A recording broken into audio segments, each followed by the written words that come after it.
selling or exporting a product at a price less than the price, less than the price at which the company sells the product in the domestic market. That is what is dumping. It means that the country is dumping its product in others' market. Okay, that is, it is selling the product at price which is less than the price at which it sells in the domestic market. That is what is. Now let me just explain. You know what is this whole concept of anti-dumping?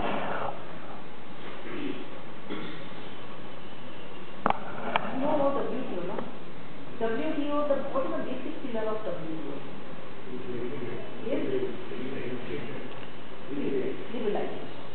Now, liberalization is the main objective of WTO. Okay, that led to globalization and all that, which you are reading so much. Now, when there is globalization, it means that any company which is operating in any domestic market is now no more protected. That is, the protective cover is taken off. Now, when the protective cover is taken off, what happens? That you are subject to the market forces which are very uncertain. You can wipe out your profit at any point of time.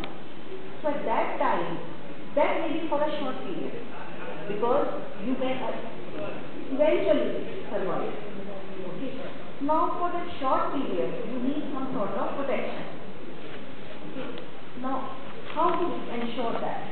Once you say that there is no tariff, nothing, you are open economy, and your companies are suffering, you want to give them some pension plan, what is that called, short-term plan.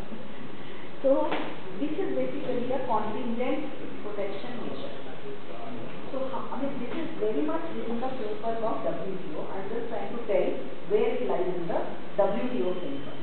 So within the WTO framework, there is liberalization and globalization, which can affect a company for a short period of time because there is no protective cover on that. So to provide short-term protection, some measures have been suggested in the WTO agreement. One of the measures is anti-dumping. What are the other two measures? There are two more measures. Does anyone know? Anti-dumping is only one. Very good. And safeguard measures. So there are three such measures, there are three such tools which are provided, the provision of which has been made in the WTO agreement to provide short-term protection to a firm in case there is any loss of production or loss of profit. These are anti-dumping, countervailing duties, and safeguarding. Okay. Now, of these three, so they are known as contingent protection measures. These three are known as contingent. Data is very old, but basically it shows the trend remains the same, and it shows that anti-dumping is most commonly used tool for contingent protection throughout the world. And this is why people talk about so much about anti-dumping, because it is used widely. And how it is used? It is generally not used for short-term protection. What is happening is that it is now used for long-term protection. That is, after every 5 years, these are revised.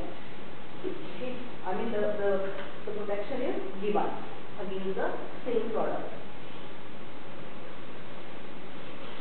So this is why people are actually focusing on this. But otherwise, these are the three contingent protection measures. Now, I think there is no need for the great details. I will just tell you that it all started in Canada in 1904. In fact, in 2004, 100 years was celebrated in Canada, you know, of anti-dumping. Because anti-dumping again, like SEC, became a bad word. Anti-dumping became a bad word, not dumping. It's a bad word because it is said to be a protective tool. It is a tool which is misused to give protection to a company, to a country's company. Okay, so therefore again, it's a bad word. Perhaps I am working on these concepts which are not really accepted in the society. So these are developed countries which started the use of anti-dumping, And let me tell you the whole objective. You know, this was the period of globalization. This was the era of globalization. First era of globalization.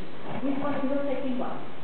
So during the first era of globalization, this tool came because many of these countries were in the developing stage at that time, and their companies wanted protection. So for instance, Canada introduced this to protect its companies from steel imports from the US. That was the objective at that time. Okay. So they did the same thing what developing countries are doing now. But now the developing countries are criticized and condemned for the use of the tool which was devised by them, which was used very extensively by them, and which was actually brought into the framework of GATT and then WTO by them. Okay.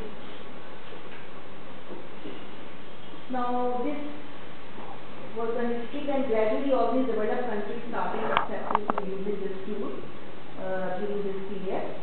And when this in 50s and 60s GATT agreement was taking place, they introduced anti-dumping also as a small trade protective instrument.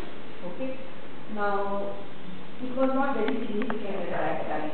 But in Kennedy round, Tokyo round and Uruguay round. Uruguay round was a WTO round. Okay. In Kennedy and Tokyo round, there were some major developments introduced in the tool. And why this happened? Because you know this, after Tokyo round, there was a lot of openness amongst developed countries. Developing countries were very closed at that time in the 60s and 70s. But developed countries really opened at that time in a big way after the Tokyo round. And then they needed this tool. And because they needed this tool, there were some major modifications introduced to make it to facilitate the use of this tool